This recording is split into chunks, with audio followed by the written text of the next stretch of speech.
September the 7th. So moved, Trevor. Trevor moved. Second. Second, Dennis. Dennis, that second. Okay, all in favor signify by saying aye. Aye. Aye. Opposed, same sign. Motion carries. Thank you. Are there any off-agenda items anybody would like to bring up? I have a quick one. Number one, with the Guadalupe Clinic, we're still doing COVID testing. I'm sure Nancy, you probably are too.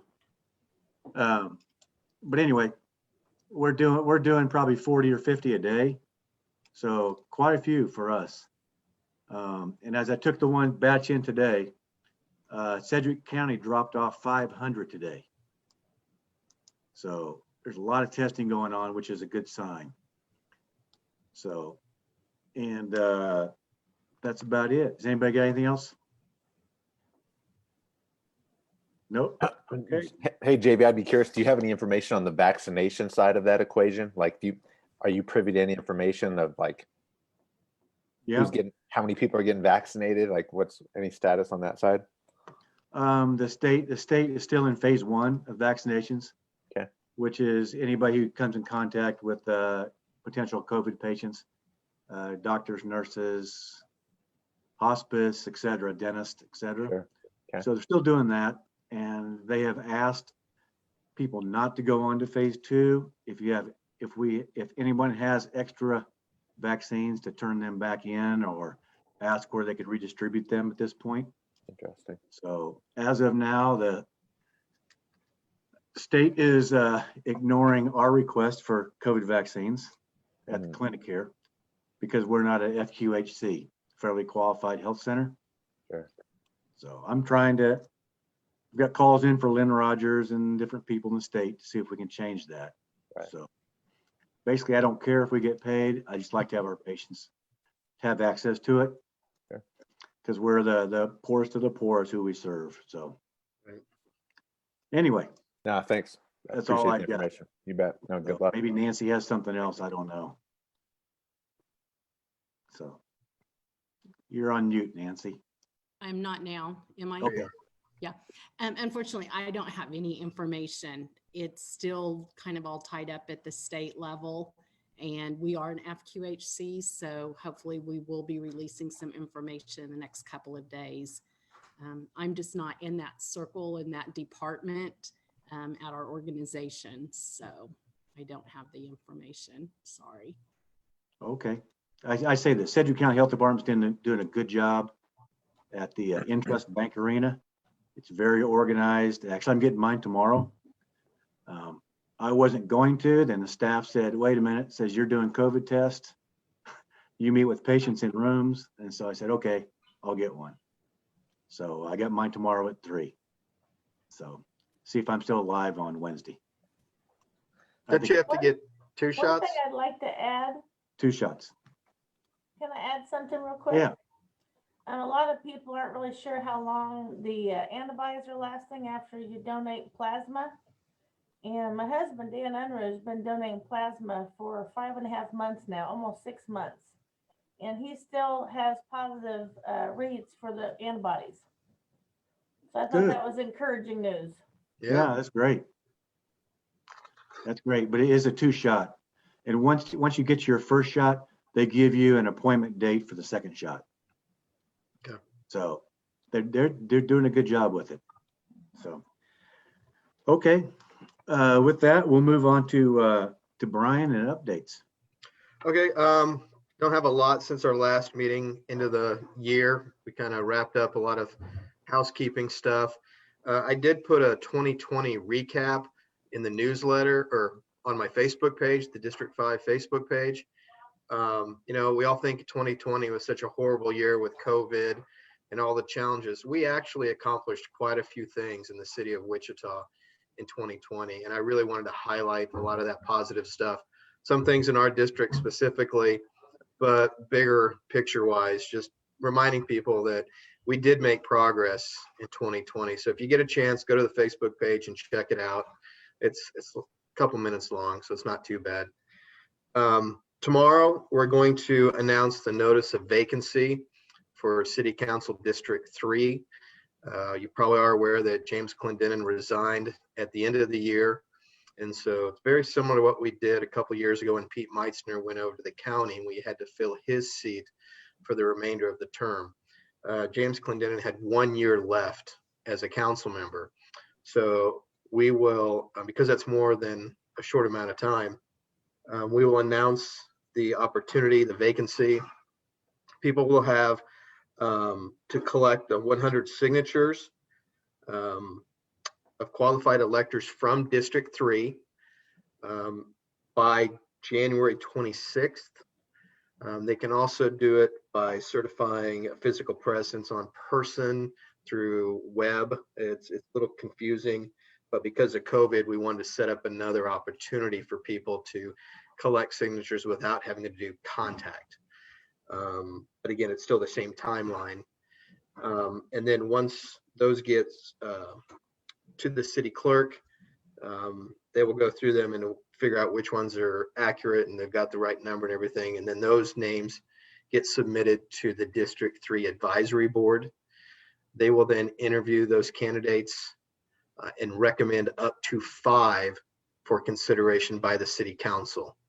And then the City Council interviews those candidates and then we'll make a determination.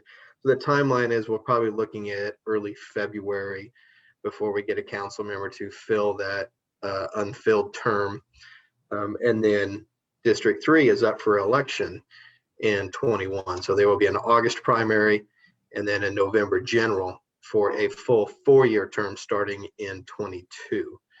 We also have district seats 1 and 6 up for election this year as well. So interesting times.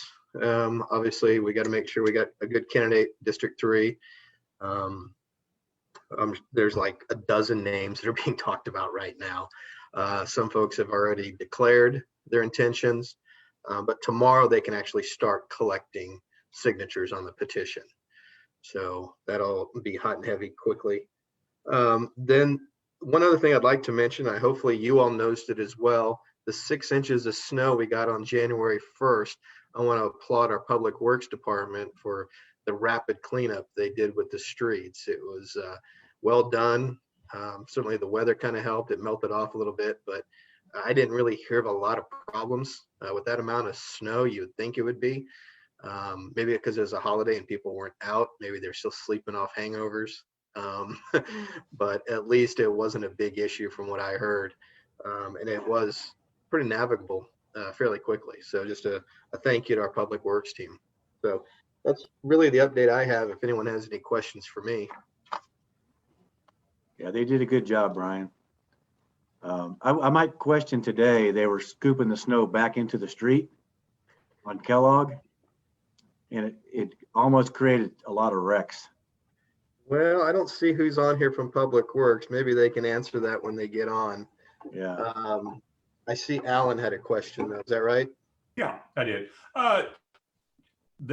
Understandably, the council meetings have been relatively quiet the last few weeks, and tomorrow's is as well. What's coming up of moment in the next month or whatever? So certainly the appointment of a council member for District 3 will be a big one. We also have our legislative agenda that we will approve.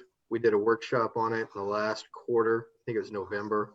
And this is our state and federal legislative agendas. We'll approve that here in the next couple of weeks. Change vice mayor. Councilmember Claycomb has been vice mayor this year. That's a rotational. So that'll be changed out. Then at the end of the month, we have a workshop on ethics. Yeah. And if there are changes that we want to do to our existing policy, I would argue that our existing policies has worked. And the voters have spoken, obviously, with the change in mayor and then also with Clendenin's departure. I don't know how much more we need to do. That's the discussion we'll have at the workshop. And what else we might want to tweak or change or add. That's the discussion we'll have at the January workshop. Obviously, the big focus, I think, is going to continue to be the economy and how we can get things rolling again. At the end of the year, we changed our economic incentive policies to focus a little bit more on small business and entrepreneurial, and giving those companies the opportunity to realize some of those benefits. And we're going to focus that really hard in 21 to try to see if we can't get some additional growth that way. But economy's got to be the number one priority. Then at the end of the first quarter, around March, we'll start looking at the budget for 22. We have a 2021 adopted budget that's balanced. It was challenged, obviously, with the COVID, and it's going to continue to remain challenged until we have a better impact on how, or a better understanding of how it might impact our commercial property and property tax mill. Unsure of that right now. Sales tax revenue has been good, and Dennis might have some insight on what changes you might see in the real estate world with COVID and how it's changed how we all work from home instead of having the big office space. Is that going to change our commercial property tax revenue? That's something we don't know yet. That's going to be a big factor as we look at our budget for 22. So, I mean, those are the highlights right off the bat. Legislative agenda and budget planning for next year. Okay, And thanks. then the ethics policy. Thanks. Did you have something you think we need to focus on, Alan, or add to that? I'm sure I can come up with something. I'll let you know. You will, I'm sure. Yes. Anything else for Brian? Hey, Brian, I think, forgive me if I'm getting my timelines messed up, but has it been since the last time we met that the announcement was made about the Wind Surge are now what, AA affiliates of the, is it the Minneapolis team? Am I saying that right? Yeah, the Minneapolis Twins, and you're right, Right. that is a good catch. I got to remember when we had that press announcement, it was, you're right, since our last meeting, and I thank you for reminding me, I'm sorry I forgot this, we did announce that we're no longer affiliated with the Florida Marlins. We're now with the Minnesota Twins. So what happened was Major League Baseball stepped in and renegotiated their agreements with all the farm teams across the country. Their agreement had expired at the end of October with minor league baseball. And so that allowed them the opportunity to restructure their partnership with all the farm teams across the country. There was multiple cities that lost teams altogether. We were fortunate enough to hold on to a team, and it is AA. Again, we had hoped for AAA. That was what we built the stadium specification wise, was for AAA. There are different things that AAA requires versus AA. We built it to be a AAA ballpark. Obviously, AA is what we're ending up with out of Minnesota. That is part of the Texas League. And if you remember your baseball history, Wichita used to be part of the AA Texas League. And it was really good for competition, regionalization, and so forth. So that will be kind of what's old is new again. But at the same time, we have an agreement with Major League Baseball and understanding that going forward, as they look to expand and add new cities, Wichita would be one of the first considered for AAA. So there's talk that Major League Baseball, after they get past this move, will then be looking at Las Vegas and Nashville as future expansion teams. And if that's the case, then we'd be right in the line to move up to AAA, if that's what we want to do at the time. Obviously, there's a lot of things to consider. The biggest thing by being in the AA will be a reduction in travel expense, because we're much more regionally competing versus when we were AAA. There was quite a bit of air travel and much more expensive. You remember we had, I think it was a $200,000 allotment for travel as part of the pro forma that we worked into the stadium budget, that we were going to have to help cover those costs. Hopefully we won't even have to touch that now with it being more centrally located. But as it stands, we are going to be AA Minnesota Twins, which is a 9-hour drive, a little easier to get to than Florida Marlins games. If you want to see the big league club, there's a lot of folks that will say AA baseball is a much better competitive form of baseball than AAA, that you get the up and comers, the rising stars, the people that are not on rehab assignments or looking to make one final go around.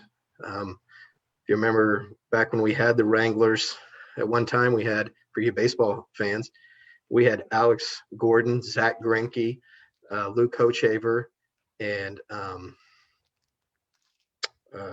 Billy Butler all on the same team. That's a pretty salty team. And when we were the Pilots AA, we, again, this is dating myself.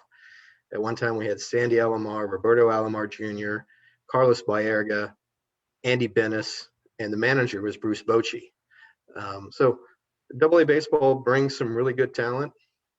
Bottom line is we have a world-class stadium that I think fans are going to really enjoy once we get to playing again.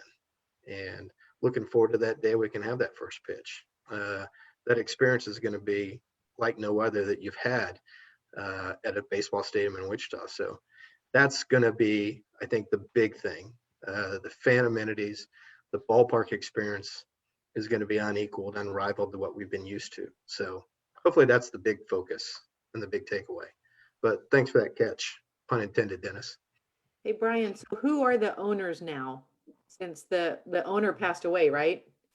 So yes, so Lou Schweckheimer, he died of COVID early this year. He was the majority owner. That by, I'm not going to get the right word, but his wife inherited the team, or his ownership, Jane Schweckheimer. They still have minority partners, but Schweckheimer family retained 51%. And then they're managed locally now by Jordan Kobritz, who was always part of the team, and Matt White, who is the CFO, and Jared Forma, who is the general manager. We also, in addition to losing Lou to COVID, we lost Jay Miller to, he just didn't want to be part of this ownership group going forward. He was, Jay Miller was Lou Schweckheimer's choice to run baseball. And when Lou wasn't there anymore, Jay didn't want to be part of it. So he decided to leave. And so we're not going to have Jay anymore. If you knew Jay, he's still around right now. He sold his house to Ron Baker, of all people. So he's pretty happy that he was able to sell his house, and he's looking to go back home to Texas. So, but Jane Schweckheimer is the majority owner. Good. Anybody else? All right, cool. Thank you. That's interesting. I've got something to add about other happenings in that Delano area. I don't know if you guys have heard or not, but they have decided to go ahead and cancel the St. Patrick's Day parade. They're not going to go forward with that because it's so much work to put it together. And so they're just going to go ahead and just cancel it now, instead of waiting until the day before like we did this last year. Yeah, It's unfortunate, but it probably makes sense. that's too bad. Maybe Russell and Alan can do a bike parade on Westlink bike path for us. I think we could do a miniature thing just on our own, but there's not going to be an official Delano parade. Yeah, that's too bad. I know. Yeah, that's too bad. Okay. With that, we'll move on to the staff reports and start with the fire department. Got anybody from fire? I am. Hi there, my name is Pete Ritter. I'm Battalion 2 out here at 1600 North Tyler. Basically, as my phone rings, sorry, let me try to mute that. Basically, I tried pulling the December numbers are not in yet, and the November numbers were not pulling up. October's total incidents, though, I was able to pull that off. It's 300 total incidents. That's just for District 5. Out of that, 254 of them were medical, 41 of those were service alarms, and then 5 of them were fire alarms. I was able to go in the investigation unit side of it and pull up the month of November, and there was 2 substantial fires in the District 5's area. One of them was in the 9200 block of West Harvest, $35,000 of damage. The fire was set in basement bedrooms. There's 2 red containers located inside the house. I was on duty that night. Crews got called out. Station 16 got called out for check smoke in the area. And they drove and walked. And this is in the middle of the night, like 1 in the morning, 12 o'clock at night, 1 in the morning. they drove and walked the area for, I think it was 46 or 48 minutes. And they're about ready, they got back in their truck to leave. And they said, well, let's make one more pass back. And they saw smoke come out the soffit of one of the houses. So basically somebody driving down the road thought they smelled something and called it in. And a crew stayed on, did a fantastic job being very thorough, and found the fire inside the house. No one was home. It looks like it was intentionally set down in the basement bedrooms. The other fire was also an arson fire. It was in the 9100 block of Westport over here. We pulled up and we knew where it was at right away. I mean, you can see the glow as we're pulling up. Heavy fire involvement, strong winds. A lot of things were going on in this scene. Strong police present because the premise warning cued in WPD to respond as well. So we had quite the excitement outside of the fire alone, but crews did an outstanding job. No one was injured, and they were able to bring the fires under control without spreading to the other houses that are close in proximity to it. So that's pretty much what I have. I'm just glad everybody got through the holiday season. The fire load has been heavy throughout the city, especially in the last 2 to 3 weeks. Numerous fires throughout.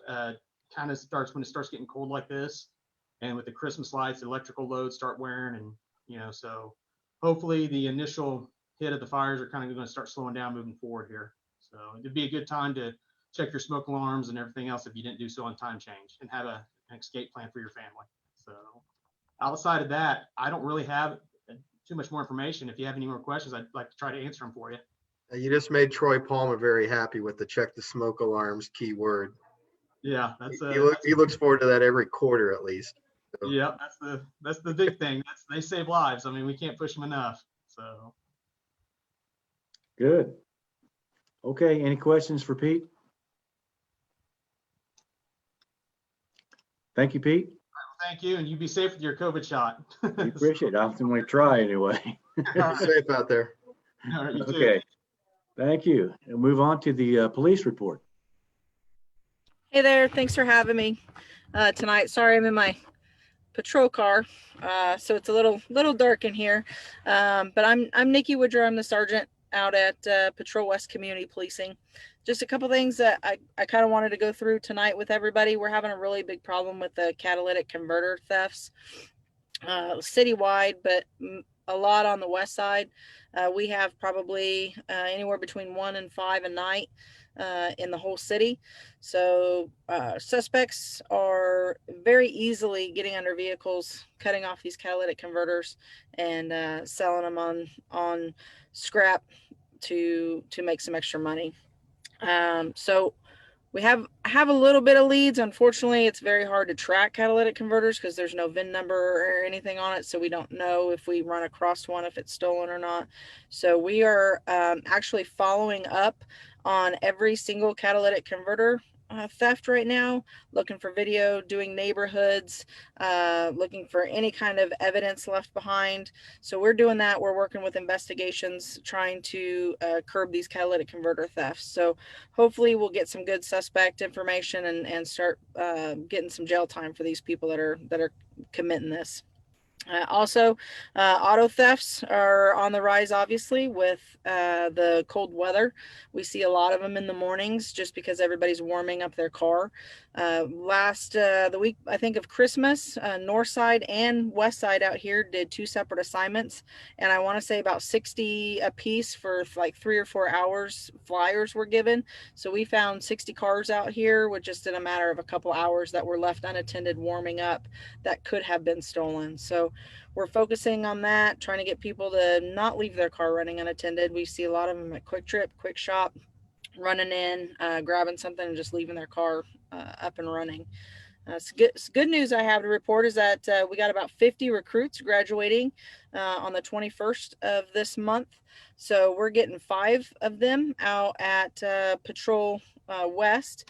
We are the most staff bureau right now, so we're getting 5 so we can be fully staffed out here. So that's really good news. They'll be out here, they'll come and do their field training out here, and then the others will go to the other bureaus. So that'll be coming January 21st. They'll be coming out, and then a new class is already getting ready to start with, I think, about, I don't know, 40, 50 new recruits in it as well. So we're on our way to having really good staffing this year, I hope. But other than that, I'll open it for any questions that you guys have. Hey, Nikki, I just wanted to mention, I live in Ashley Park. My son's has a Honda Element, and he came home from church last Monday night and said, my vehicle sounds really loud. So we took it to have it welded, and the guy said, yeah, they tried to steal the catalytic converter, but we got very lucky. So they welded it on, but 2 days later, which was like last Wednesday or Thursday morning, my husband went outside, and they obviously had followed him home because the right side of his vehicle was jacked up and the jack was still on there. So we did get neighbors, some neighbors have some footage of it, and you can see they came about 1:30 in the middle of the night. But for some reason, it doesn't look like they got spooked or anything. We don't know why, but they didn't steal it. I don't know if it's because we got it welded, you know, the other half of it welded on or not, but, and you couldn't get a license plate. We did file a police report, but yeah, it seemed to be just one single guy. Although, my husband and I thought we saw a strange vehicle across the street that was there throughout the whole day, the next day, like watching. Yeah. But it was a different vehicle that tried to steal it. So that was all very interesting. I don't know. Wow. Yeah. And that's the problem that we're having, is because it's so random. You know, I don't think that it's just one group of thieves going around. I think it's, you know, multiple, just because of the ease of either stealing the converter or stealing the car. But it's not even in a particular area or neighborhood that we can concentrate on and look for these people. I mean, it's so sporadic here and there. I think that they just drive around and find random cars to break into. You know, there was a comment about car lots. And yeah, we have got some catalytic converter thefts from car lots too, because again, that's an easy target. You got 10, 15, 20 cars. I know the West Kellogg ones have been hit several times. Surveillance video, we've been trying to look at that. Unfortunately, now you got surveillance video with winter clothing on, and then you add masks to everything now. You know, the thieves are wearing masks, probably not to protect them from COVID, but probably to protect their face on the cameras. But you know, we're fingerprinting, we're getting the tools that they're leaving behind. You know, a couple incidences, like Jill, you had mentioned that they didn't, you know, go through with it. You know, sometimes their tools stop working. You know, you have to have that saw to get that converter off, and if that stops working, then they split. So we've seen a couple that they've left their tools behind, and so we've submitted those with fingerprints, and you know, we're doing all we can, and we're trying to push for legislation, you know, to make this more accountable for these scrap yards to, you know, get records of these, you know, catalytic converters that they're buying in. Yeah. Well, good question. That is part of our legislative agenda. You're right. So. Yep. Anything else? Anybody have anything? Well, we're right by 2 junkyards, so if I see a car driving by all the time, I'll tell you. Sounds good. Well, thank you all. You guys have a really good night. Okay. Stay safe. Thank you, Nikki. Okay, Parks and Rec. Dave? Yeah, JV, how you doing tonight? How's everybody doing? Great. So on the recreation side of things, we're struggling to get classes to go. This week right now is the first week of classes for the winter session, and we're struggling a bit to get registration. So we're trying to do things to get the word out to improve our registration numbers so that we can have classes. We have a lot of rentals and that kind of stuff. So if you're interested in a class or know somebody wants to take a class, you can go online. You can register online now.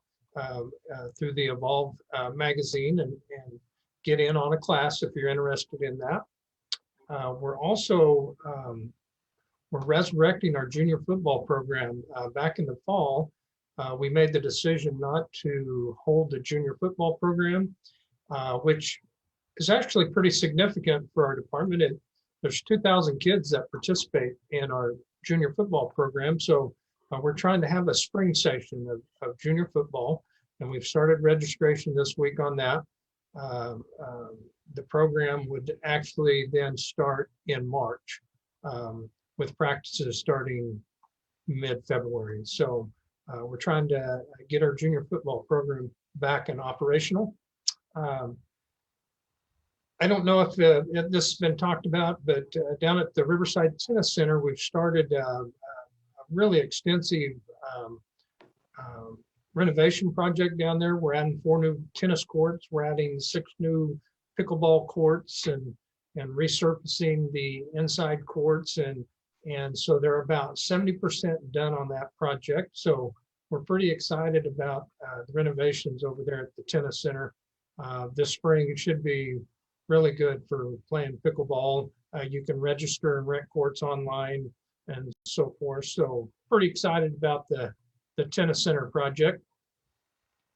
As far as the park maintenance and forestry, forestry just doing their normal prunings and dead tree removals, and wintertime's a good time to do that kind of work. And so we're just moving along with that. As far as the park maintenance side of things, we're working on our winter cleanup lists, cleaning up equipment. We're trying to trim all the edges of the riverbanks that go down through the center of town, starting to cut back on ornamental grasses, that kind of stuff. So, and of course, we're taking down our Christmas decorations, our decorations from downtown. So just doing routine work in the park maintenance and forestry section. So other than that, that's about all I got. Okay, thank Any you, Dave. Any questions? questions for Dave? David, I had a question regarding the capital improvement we were doing at Swanson Park. There was a bridge replacement. No, not a bridge. We rerouted a section of the path, the walking path, because the bank of the cow skin gave way there, so we had to reroute that. Okay. However, I'm glad you brought that bridge up. That bridge is going to be my #1 CIP project to champion. It needs replaced in a desperate way. And to replace it with the right kind of bridge is a significant expense, 200,000 or more. So if you want to champion that CIP when you see it come through, that would be awesome. So Maybe you and me and our park board representative for District 5 could meet out on site and we could look at that. yeah, that would be good. Okay. So yes, we were just rerouting a section of the walking path. Okay. And they are done with it. They are done. Okay. Yeah. Yeah. All right. Yeah. Let's look for a good weather day where we can meet out there. Yeah, sounds good. We can do that. I'll set up a meeting time. Thank you, sir. Okay. Any other questions for Dave? All right. Have a good evening. Thank you, Dave. Thanks, sir. Appreciate it. Is Tracy here with the library? She is not, but she sent me her report. Oh, you got to do it just as good as she does. There's not a chance, Enthusiastically. not a chance of that.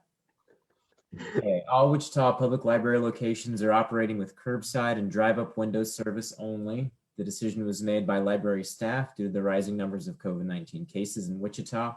Customers are able to borrow materials from the library by placing holds through the online catalog or by calling your branch location. Hold and transfer fees will be waived at this time. When materials are ready for pickup, customers will be notified. Public computing will not be available. Copy, print, and fax service will be available at all locations through curbside and drive-up window service. The library's digital collection is available 24/7 on Overdrive and Flipster, and you can get more information at wichitalibrary.org/COVID-19. The NEA Big Read Wichita kicks off on January 9th, runs through February 21st. This year's selection is Circe by Madeline Miller, a book about the lesser-known goddess Circe, We know from Greek mythology, the Big Read is a community-wide reading program that encourages adults to pick up the chosen book, read it, and participate in community programs from different organizations in and around Wichita.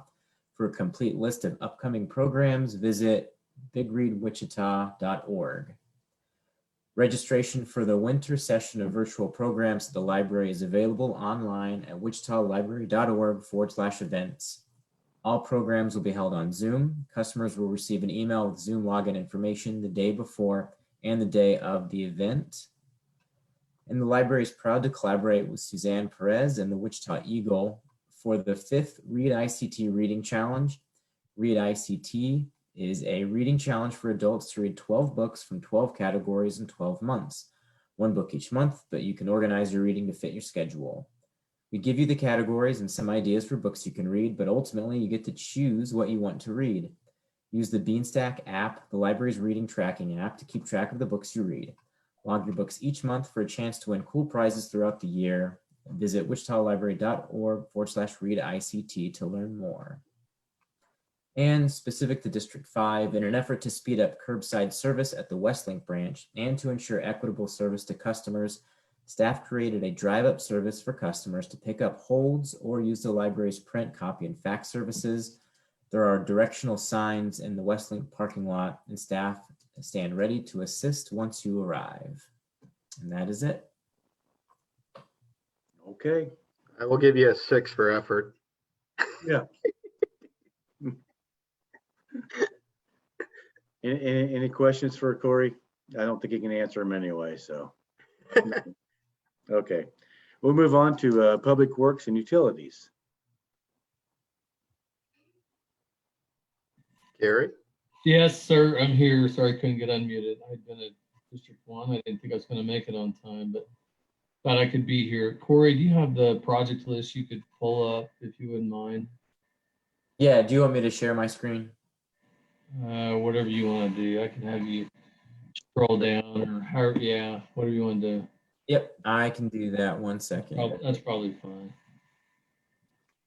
So this time of year, you know, even though we've had some unseasonable weather, which has helped with construction, you know, this is obviously kind of our downtime for projects this time of year, especially on our outsourced pavement preservation. This is kind of between one cycle and moving on to the next.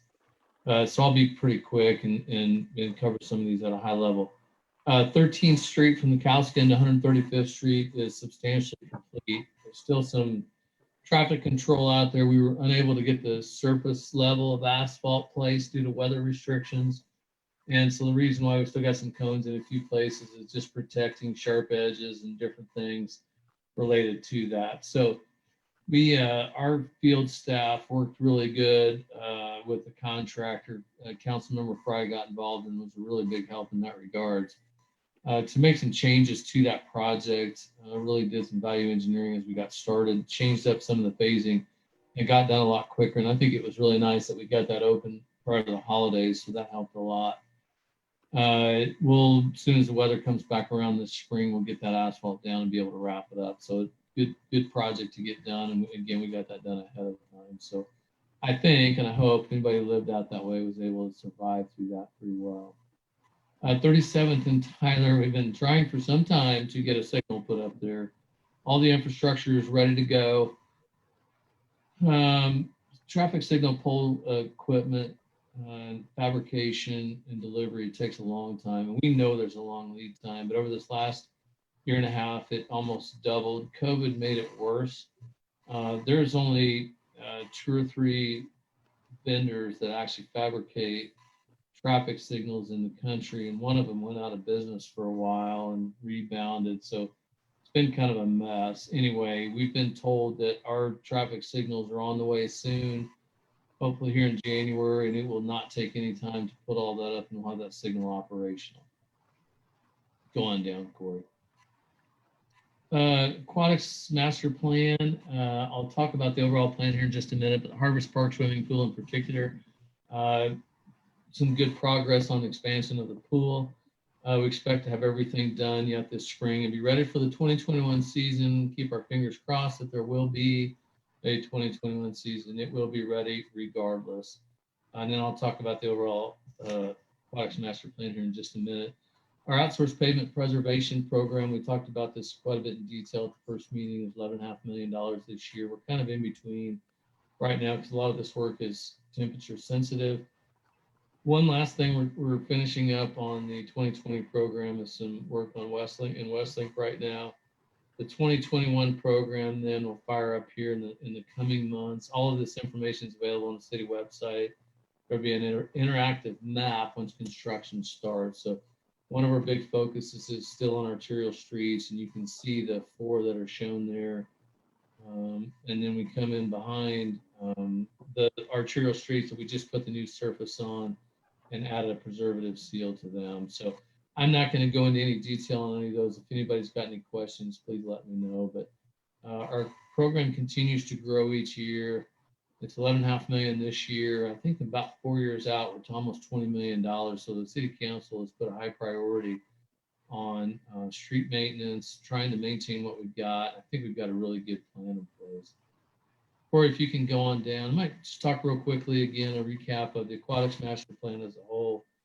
City Council approved $22 million for 12 facilities across the community, 6 pools, 6 splash pads. Multiple years of input from the community went into that.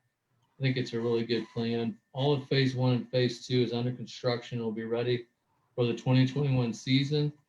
And then what we'll have left is a phase 3 to rebuild the College Hill pool and to build splash pads in Harrison and Plainview that'll be ready for 2022 season. So a lot of cool stuff, a lot of good improvements. One thing we talked about before was a bike path along Hoover from 21st to 29th. It's technically in District 6, but it's close enough that we've kind of kept District 5 apprised of that. So after all the time we've spent, one thing that is still consistent is we're going to build a traffic signal at Zoo and Hoover.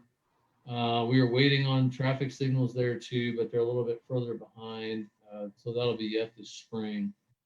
We spent quite a bit of time looking at a path on the east side of Hoover, 21st to 29th, to connect everything else that's already out there, the path that goes all the way up to K96, and then provide a connection to this new signal so there's access to Sedgwick County Park. We started looking at the right-of-way needs for the path.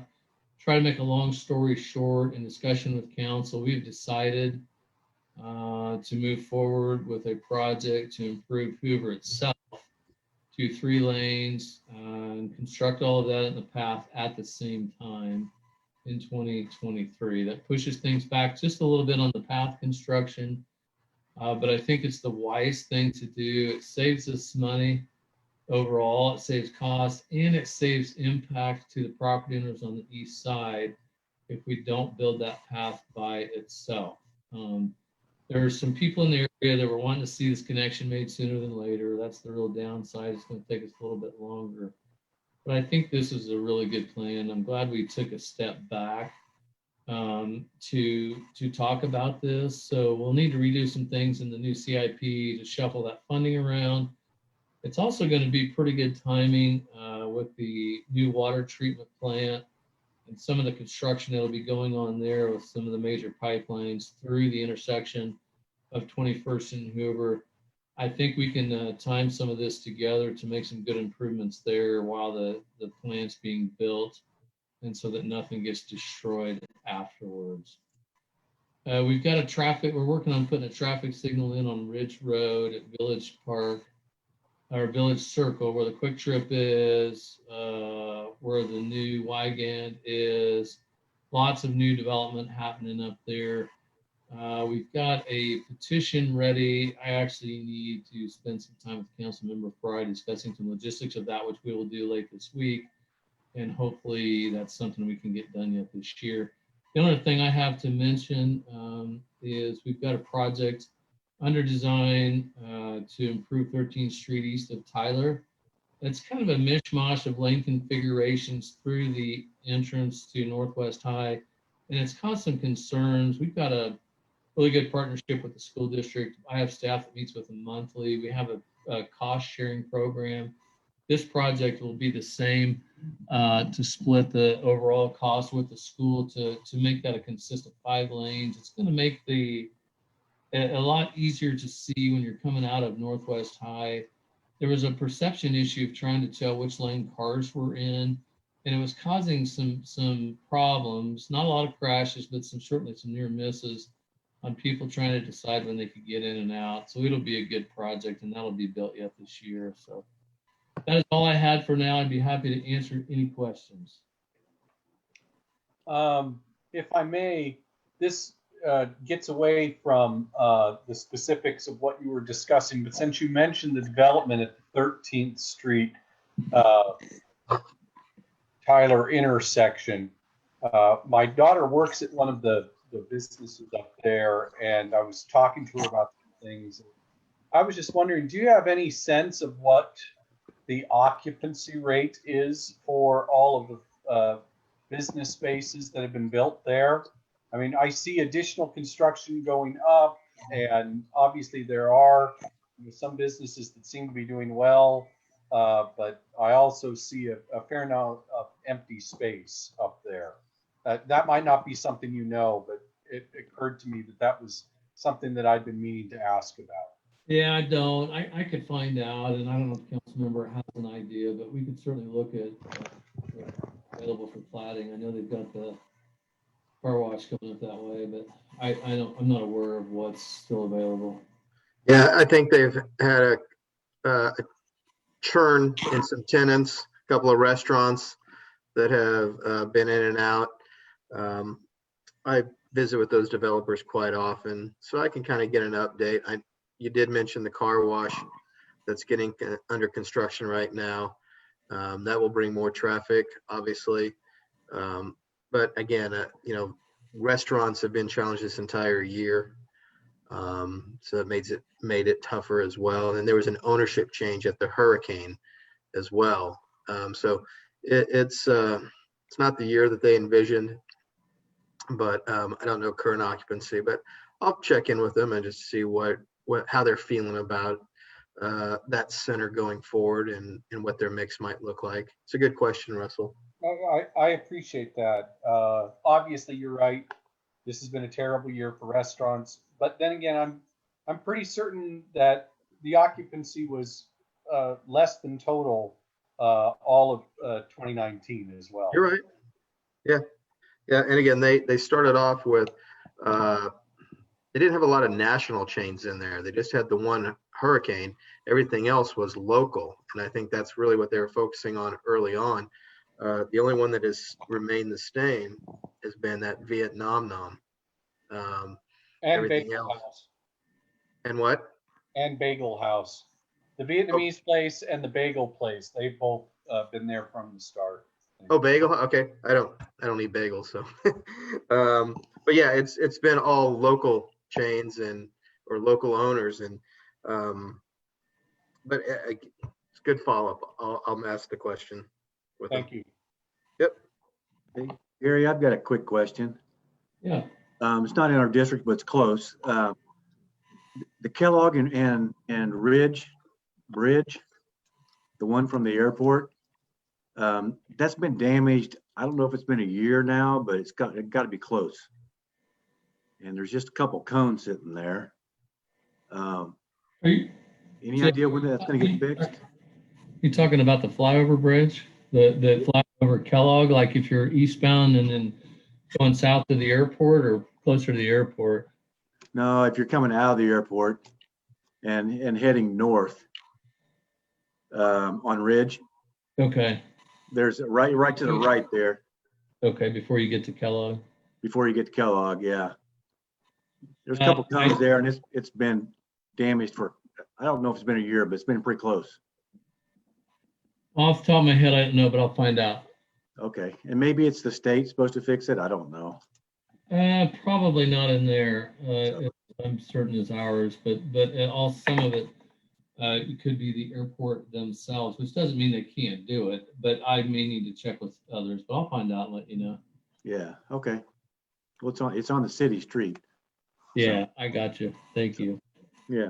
Okay. Any other questions for Gary? Yeah, I have one. Okay. Yeah, Gary, in reference to the 13th Street improvements, the street's pretty dark at night. Is that going to have it lit up the entire way, or is it just going to be at the intersections like it was in the past? Trey, I appreciate you asking. I actually meant to mention that and I forgot. We are working with Evergy to get that lit. It's kind of, we're at the mercy of their schedule. But I'm glad you asked because I do want to follow up. We will be getting it lit and hopefully sooner than later. So it'll be lit along the full mile from 119th to 135th. Yeah, thank you. Good catch, Trey. Okay. Any other questions for Gary? Okay, Gary, thank you. One last quick thing, if anybody uses it, the North Junction, it's going to be under construction starting this spring, and that's the North Junction itself. You know, I know the 96 and 235 has been, but it's going to be more going on, especially affecting northbound to westbound, starting this spring. So we'll keep everybody posted, and you'll see plenty of signage if you use that.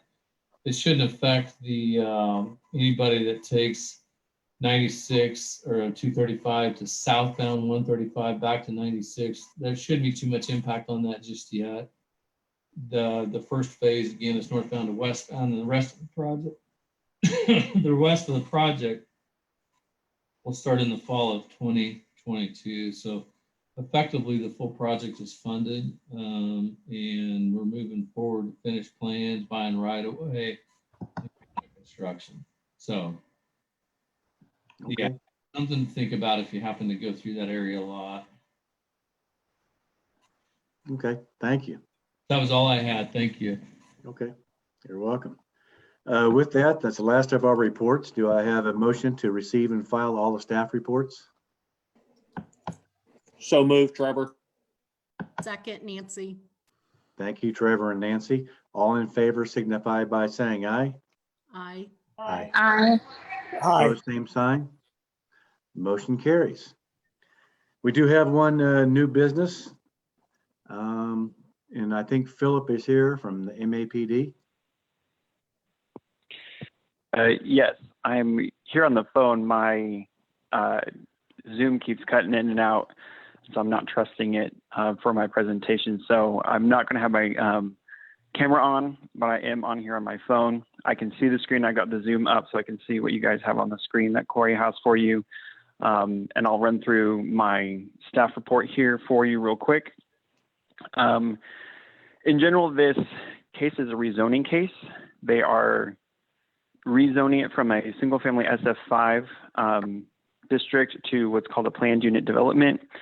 I think I've talked about these before at your DEB in the past, but just as a refresher, a PUD zoning classification is a custom zoning classification. It provides some flexibility within our zoning code if what the applicant wants to do doesn't necessarily fit nice and neatly into one of our designated zoning classifications. Basically, the document that's created for a PUD becomes the development standards for that individual site. This one's unique in that it's going to be the majority of a platted subdivision. As you can see on the map, this is located on the north side of West Maple between 151st and 167th. It's platted as a Pike addition. If you drive into the development, it's the Taliesin subdivision. If you're familiar with the area, there's probably 30 some homes maybe currently being constructed in there. It's still fairly new. So speaking of that, this does not apply to any lot that the developer doesn't own. So if somebody has already purchased a lot and started building their home away from the developer, this does not apply to them. There's about 38 of them in total. It is applying to all of the rest of the subdivision that the developer still owns. And in the full-length staff report, there's an image at the very back that has some grayed out lots that show you which lots this does not apply to. But that's just something to keep in mind. There you go, Corey, right there. Those gray lots kind of towards the south end of that addition, they do not apply to. So what the applicant is requesting to do, what the developer in this case is requesting to do, is within the PUD, they want to keep it still single family residential, but they're wanting to allow certain things that are not usually permitted by right within single-family residential zoning. One of them specifically is the ability to have an accessory dwelling unit, so like a mother-in-law apartment. And then the other one is to allow one non-resident employee for a home occupation. So if somebody has a home business that's permitted in the zoning code, it would allow one non-resident employee. And I'll go through these individually for you because they're mutually exclusive. It wasn't necessarily mean you would have to have the apartment in order to have the home occupation. It's kind of a little bit of both and or neither. So as I said before, the first one is to allow an accessory dwelling unit or an ADU by right. If it were to remain zoned single-family residential, there's the opportunity to do that, but each individual property owner would have to apply for a conditional use and would have to go through this whole public hearing process that we do and come before you every month for each individual lot. So it's like the developer is taking the opportunity to, for the rest of his, subdivision here, to say, hey, I'm going to take care of this action for anybody who buys the rest of the lots. So that anybody who purchases a lot that this applies to, it's already done for them, and they wouldn't have to go through the conditional use process. If the accessory dwelling unit is detached, so like a mother-in-law suite, somewhere in the backyard, the PUD document does state that it has to adhere to the development standards that are in the zoning code. So basically it's being treated exactly like it would had somebody go through the conditional use process. And some of the major tenets with that is it has to remain under the same ownership, so they can't sell it off or make some sort of condominium type scenario on their lot. The utilities have to remain under the same ownership, so water and sewer have to be under the same meter. And then finally, a big one is that the appearance of the unit has to be in character with the main house or with the neighborhood. And so they don't necessarily want if you have more traditional craftsman style homes or something like that, they don't want some modern facade coming in that's totally separate or different from what the character of the neighborhood looks like. They want these apartments to fit in with the neighborhood. They can be rental units. It doesn't necessarily say they, have to care for family in them. Like somebody could do it too, rent it out as an income property. That is definitely something that can happen as if it would in any other single family residential neighborhood. If somebody were to do so. We have been seeing a fair amount of individuals applying for these conditional uses to have an additional dwelling on their property to take care of a mother-in-law or something like that, or to have an income property. So I think the developer in this case is maybe trying to make the development a little more marketable in a different sense, to say, hey, this is already done for you. You have this ability to do so. I don't think they're going to be building these standard to say, oh, we're building a house and an apartment by itself. Like, I think that still would be up for the individual property owner as they build their home. If they were to choose, they could build an accessory apartment on top of it. So it's not to say that the 291 remaining lots are automatically having 2 dwelling units on it. I think it's just giving individuals the opportunity to build an accessory apartment if they wanted to. So then the second piece to this is the home occupation. So our zoning code permits home occupations within different zoning districts, even in residential settings. Typically, home occupations for residential setting include, artists or composers or people who maybe have piano lessons out of their home. Things like, home office for like an architect or engineer. Like, you can just kind of run a normal home office type of thing. If you do sales out of your house, you can't necessarily have retail. Doesn't mean you can't do, sales and have your house be your office space and maybe conduct a little bit of business, but you can't necessarily open up a retail shop. But you can conduct sales. Some other examples are pet grooming, but you can't do veterinary services. personal services such as like a seamstress or a tailor, a barber shop, beauty shop, stuff like that. So those are examples of what are permitted already within a single family residential neighborhood.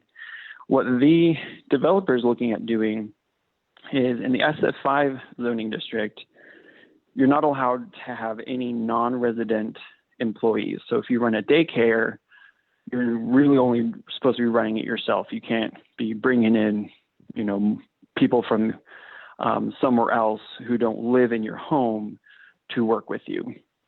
It's supposed to be just you running it out of your home. They want to allow one non-resident employee to be permitted. And the reason they came up with this is when you're in this part of where Wichita is, this is kind of a little bit of an island of the city limits. There's some city limits on the south side of Maple, but this is kind of the edge of Wichita where Wichita is about to meet Goddard. 167th Street is kind of the boundary line where Goddard starts west of that. The zoning around this area is a mix of the single family within the city, but there's also single family SF20 in the county and rural residential out in the county. Both of those zoning classifications in the county allow for non-resident employees for their home occupations. So they were looking at doing, something a little bit more than single family SF5, but obviously not quite as much as rural residential or single family SF20 at 4. Something that comes up with this that we've heard some concerns on the past is, well, what about parking? If there's going to be, employees coming in, where are they going to park? The zoning code only requires one parking space per single family dwelling. And typically houses like these are built with 3-car garages. Therefore you have 3-car driveways, which equate to actually 6 spaces. So parking probably won't be an issue. And common sense would probably say that, not everybody's going to be, running a home occupation in their house. So the likelihood of it being, a tremendous amount of additional traffic just really doesn't lend to reason when you think of how many people are running home occupations. Yeah, more people might be working from home these days, and maybe they have a coworker come over, and they're able to work together now out of their home. As times are changing, and the way in which we work, I think, is just constantly changing week to week. So those are kind of the things, probably what's going in the mind of the developer, is providing some opportunity where opportunity wasn't before. So that's kind of the gist of what's going on. Again, in terms of development pattern, you're still having single family residential homes. You may have the opportunity to have an accessory apartment that would have to look like, not necessarily matchy, the same, but, in character with the home on the lot as well as the homes around you, and the possibility for one additional employee if there was a home occupation conducted in that home. So overall, staff is recommending approval of this. When we look at the findings that we kind of judge our recommendation on, I talked a little bit about the zoning before. Surrounding the area, there's rural residential, there's SF20 and single family residential. So kind of a mix of low density residential surrounding it. There is one limited commercial zone property. It's directly to the east. I believe it's an RV campground. The type of uses that they're looking at doing can be permitted within single family residential. It would just have to go through a different means in order to do so. So they're not necessarily asking for anything that's not reasonable. How could the properties be used if they just stayed zoned the way they are? Obviously, they would build single family homes, and each individual property owner would have to go through a conditional use process if they wanted to have an accessory apartment. If we remove these restrictions and allow them to have it, it just provides a little bit more flexibility, a little bit more ease for which individuals can choose to do these things, since the developer is taking care of them. When you really think about the home occupation thing, if we're permitting a single family dwelling and an additional accessory dwelling on there, that's almost akin to as if it was a 2-family residential area. And in the zoning code, if you're in a duplex, TF3 zoning, you're permitted to have one non-resident employee. So we kind of use that as our basis of judging the reasonableness of the request that they are asking for. So we don't feel that there's going to be any, really any major negative impacts that would be on the surrounding area. Because again, when you think to reason and common sense, it doesn't seem like, all of the 291 remaining lots are going to be doing this. You might have a handful here and there, depending on who moves in and what their desires are. Conformance to our comprehensive plan, the area is slotted to be residential development, which encompasses all varieties and densities of residential development. So this type of a zone change request is not out of compliance or out of conformance with the comprehensive plan. So with all of that, we are recommending approval, and I can stand for any questions you might have for me. Hey, Phil, this is Dennis. Great rundown. Thank you very much. I think the rationale, the way you described it, makes sense to me. Just curious, has this already gone before the Planning Commission? It goes on Thursday. On Thursday, okay. Yes, and then sir. and then subsequently, depending on their decision, it would go to the council for. It will go to council for final approval. Zone changes have to go to city council for final approval, and so that will be probably about mid-February is when it will go before the council. Okay. On the home occupation, right? So it's one thing for the city to permit legally, and I suppose Jay's been pretty progressive with his sort of HOA covenants, but I don't anticipate you guys are going to permit for home occupations and then they're going to turn around and have an HOA covenant that sort of bans in-home businesses. Right. That'd be sort of kind of, I only say that because that's a very prevalent covenant, right? In many, many HOAs. Okay. All right. Good to and, know. and that's for them to decide on the HOA side. So, if he's doing all this work to, get this development the way it is, I would agree with you that I highly doubt he would write his covenants that would ban home occupation. And I should mention, I don't know if I just wanted to reiterate regarding home occupations. There's nothing they're asking for that's asking to permit home occupations that would normally not be allowed. So it's everything within our zoning code that's already permitted within this type of development. They're just looking to have, one additional employee where that's not necessarily permitted as it stands right now.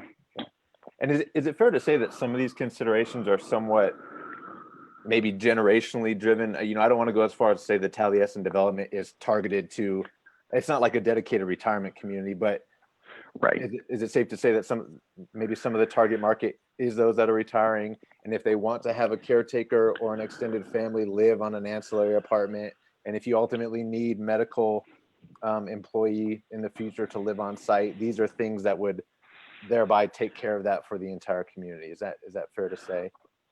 I would say that's fair to say. I mean, across the country, we're going to be constantly moving and growing and shaping as the baby boomer generation continues to age.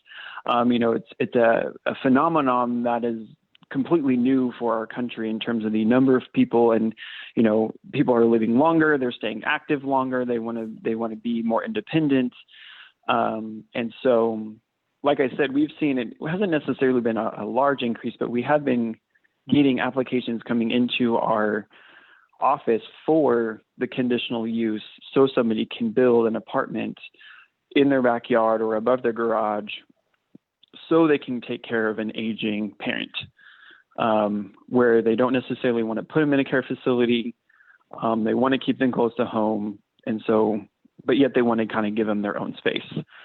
And so, I can be completely honest and say it's not on this round of DAB meetings or planning commission meetings, but Mr. Russell is actually requesting this for 2 other developments he has in different parts of Wichita. And so again, maybe his aim is to be a little bit different, a different edge on the market to say, you can already do this. But yes, I would agree that that's kind of a fair assessment, is kind of a generational thing of like, this could appeal to people to say, I could move here and just do this to take care of somebody, or maybe I want to retire here and then I can have a caretaker live in the apartment instead, something like that. Awesome. Thank you. No, incredibly thorough. I appreciate the answers. I have a question. Is this something that's unprecedented? Has it ever been done in Wichita anywhere else? And do you think this will maybe set a precedent for it to be easier to have in more interior developments? This one's a perfect location. You did an excellent job of explaining the program. I read through all the information in advance, but you answered a lot of additional questions, which makes sense. It sounds like it's a generational thing. It makes sense to have this, but is this going to be maybe setting a precedent for more, I don't know, other developments that are located in the city where maybe this could be controversial for some developments? Well, it could set a precedent. I don't think something like this, in terms of this scale, where somebody's saying, because again, this development is fairly brand new. It was just recently platted within the last year. And again, only maybe 30 to 40 lots have been actually sold and started to actually build homes on. To then say, take the entire rest of the development and say, you know, we want to completely change the zoning to allow this. Something to keep in mind is only property owners can rezone their property. And so if you have an established, like, for example, I live in the Chadsworth neighborhood, you know, District 5 proud, except for whoever put that stoplight at New Market Square, you know, 14 years ago, but that's a different gripe. I can't get out of my neighborhood on Maze Road, but that's okay. Anyway, so say, for example, you take my subdivision in Chadsworth. It's not like the HOA could come in and say, we're going to completely rezone our neighborhood to do this, because each individual property owner would have to sign on to it. I mean, I guess that could be a possibility if they get, you know, whoever wanted to sign on the same application, everybody could rezone their property in one go. And so it could set a precedent for new development where you have developers who want to seek this zone type and permit this type of development from the very beginning, so that when people do buy their homes, it's already there. But again, this development is excluding 38 lots because those property owners are separate from the developer and they're not party to the application. I'm not sure if he approached them or not. It's kind of not germane to the topic at hand, but you couldn't necessarily just go into a neighborhood that's established in Wichita and have somebody try to rezone the entire thing, because every single property owner who wants to be involved would have to sign on the dotted line. Somebody cannot change the zoning of somebody else's property without their permission. Right, it would have At to least be a private owner. A vacant piece of land or something in the interior part of the city, I guess. Right, of the you 38 could. People that weren't signed up, how many of them are upset or okay with this? Do you have any statistics that way? I know I have not heard. The only two people I heard from on this are individuals who live outside of the development, who aren't even a part of this. They live across the street. One guy lived at the corner of Maple and 167th, and another guy lived across the street to the south. So in terms of those living within the Taliesin subdivision who already have their homes built, I have not heard from any one of them. So were they all notified individually about this? Yes, sir. PUD? Okay. Yep. Hey, Philip, if I could chime in real quick, that's all right. Phil Meyer with Hoffman Company. Couple things that I've heard that I'll clarify for people to help you with this. You know, we're doing it on all the lots that Jay still has control of. The ones that were not applied for, either a builder or a homeowner owns, and they've already built their house. This is an option for people that want to purchase a lot. Jay doesn't know if this is going to be 1 out of 10, 1 out of 5. It's definitely not going to be every lot's going to have what he's calling this casita in front of it, but it's an option for people.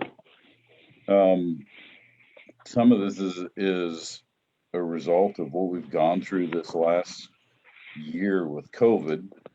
But and as Jay looks at this, you guys hit the nail on the head. If it's a mother-in-law's house, and he's seen several people who moved their mother-in-laws out of assisted living, this would give you a place to do that. If you homeschool today, it gives you a location where you can actually go out of your house, across the courtyard to a little schoolroom. If you have enjoyed working at home, but you wish you could walk across the courtyard to work and escape the family and the noise while you're working, it gives you that opportunity. So he sees this as a great marketing tool for the future. No intention for these to be rentals. I want to clarify that. That's in his covenants that you can't rent your house out. So we're not looking to do rentals to people. But just a marketing thing, or maybe 1 out of 10 lots decides to do it. Does that help?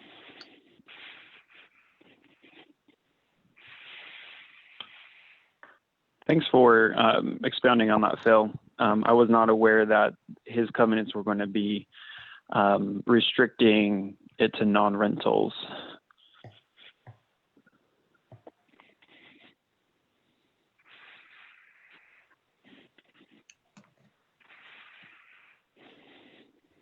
Bill, if I throw something in there, just a question, and thank you very much for the presentation. This is really detailed, and it's something that I hope that we do more of. The city council recently had a really nice workshop on places for people, and there was some good conversation there about ways in which people can think about exceptions to zoning and working with developers to allow them to go forward and so forth. So this is all really good. Just one little question. I have been aware of situations where zoning exceptions have been made under different protocols, and you have a residential area where there's an additional apartment which leads to an additional vehicle, or somebody's running a hairdresser business, and there's parking for issues for people who make use of that, and they've run into trouble because the zoning requirements there make it difficult for people to access or park at the places where they're working, since they're zoned residential. I don't know how significant of a problem that is. I don't know if that was mentioned somewhere in the proposal. I did a word search and I didn't see anything about parking or driveways or anything like that. Is this something that's on anybody's mind? Maybe the situations I'm aware of are really idiosyncratic and they're not general issues that come up when zoning exceptions are made. But if they are, is that something that that Jay has thought about in connection with this proposal? To Philip, so I'm not sure which one you're asking, but I'll take a shot I was about to say things, yeah. Whichever one wants to jump in. Yeah, that's all right.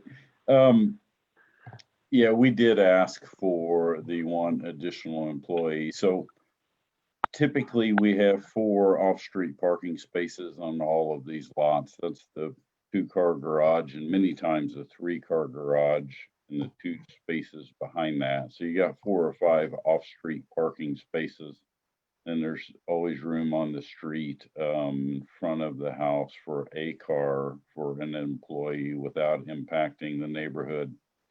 And I'm sure guessing at these numbers, but if I tell you 1 out of 5 to 1 out of 10 of these lots would actually build this casita, I'm going to tell you 1 out of 30 or 1 out of 40 is going to go have an additional employee that comes in and works there. So I don't think that we have enough off-street parking, and I don't think that parking is going to be a big issue with you approving this caveat of the PUD.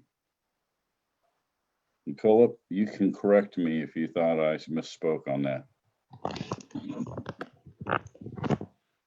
No, you hit the nail on the head, Phil.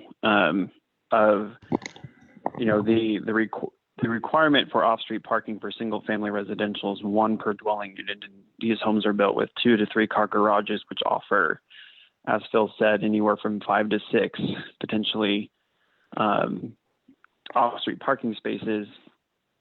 And then, there's always, room for potentially a car or so, depending on where you are on the street as well. So I don't necessarily think parking is going to be an issue. And again, as reason would state, the physical number of people taking advantage of this opportunity, probably for the, accessory dwelling, a little bit higher number, most likely, versus those who do a home occupation. And even those with a home occupation, like Phil said, are even probably less likely to have an additional employee who are actually officing with them. So, and the type of home occupations that are permitted are those that are meant to not necessarily induce a considerable amount of traffic. That's why they're permitted in residential areas, because we don't want them to be heavy commercialized type things where there's just, traffic way in and out. I sent my daughter to an in-home daycare for a year, and, yes, it was a bit heavy, during school hours when, kids are being brought to school before parents go to work, and then there's the rush at the end of the day. But you kind of get that with everybody coming in and out of the development as it is anyway. So I don't necessarily know if I have anything else to add, but parking probably won't be a big issue at all. So do we call out the restricted businesses that are not allowed within this zoning as part of this? What the zoning code has, it has the list of businesses that are permitted. And if it's not on the list, and the zoning, there is a caveat in the zoning code that says, and like businesses that the zoning administrator, may kind of give a blessing to, where, we don't necessarily go have an exhausted list of these are 100% the permitted ones. But if your business is not on the list, that basically says you need to come talk to the planning department to determine, is this a home occupation you can actually do? Because if you're not on the list, the easy answer is to say, no, you can't do it because you're not on the list. And the onus is on you to prove how your business is like those listed, within the zoning code. Right. Cool. Another question, would it be to our benefit to add a condition to this? Because, when you first gave your presentation, you said that Jay thought this might be a great way to market the property because people could have it as a rental and extra income. Do we want to allow that in there if his covenants are going to override that and not allow income producing rental type situations? Would that be The covenants would override it. Huh? If the intention is, I apologize, I probably misspoke. I honestly didn't realize that Jay did not have the intention of having it as a rental, and that his intentions were to put it in their covenants to not allow them to be rented. So if it's within their covenants, that actually supersedes, in a sense, like that's binding within the community. So you could put a condition on, but if it's going to be in the covenants, it effectively does the same thing.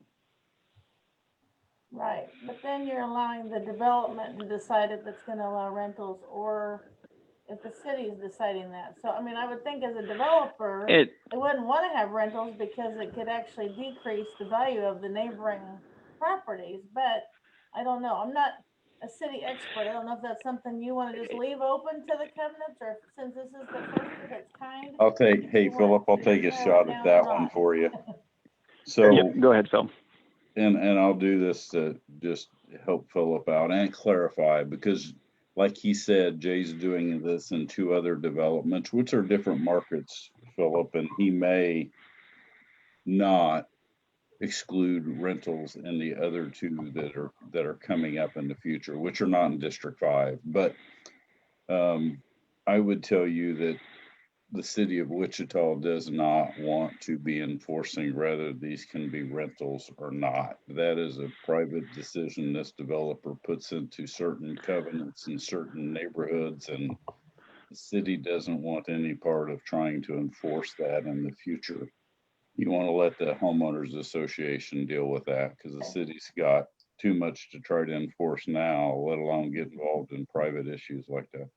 Yeah. That's my personal opinion. And I would agree, Phil. I think I spoke a little quickly.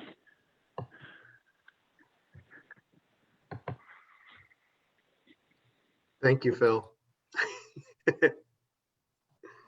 Do you need a motion? Yeah, we probably need to, if there's no other questions. That'd be great. Is JV still on or did he go to sleep? I'm still here. I don't want to run your meeting, but No. I'd make a motion. Motion to what? Well, I just wasn't sure if I was getting to make a motion or not. You To go ahead, Troy. accept the recommendation of the city on this development. And I would second that. This is Dennis. Okay, there's been a motion, a second. Any further discussion? Okay, hearing no further discussion, all in favor signify by saying aye. Aye. Opposed, same sign. Trevor Motion carries unanimous. abstains. yeah, for the record, you should probably state why you abstained, Trevor. I'm abstaining because Baughman Company, my employer, is the agent for this application. Surprise, surprise. Yeah. Some of us have jobs, Troy. I'm sorry. Okay. Well, thank you very much. Thank you, Philip and Phil. Thank you, guys. Yeah, appreciate it. Any other matters you want to bring up, Brian?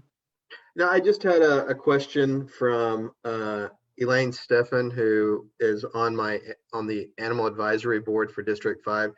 She wanted to know if there was any animal concerns that anyone on the DAB had heard. Any issues related to pets or animals. If you don't think of anything right now, email it to me.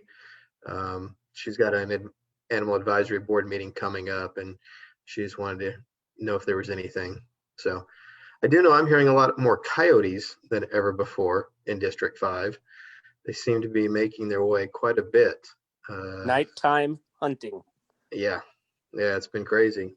So hopefully that doesn't mean a loss of pets for folks, but something to keep an eye on.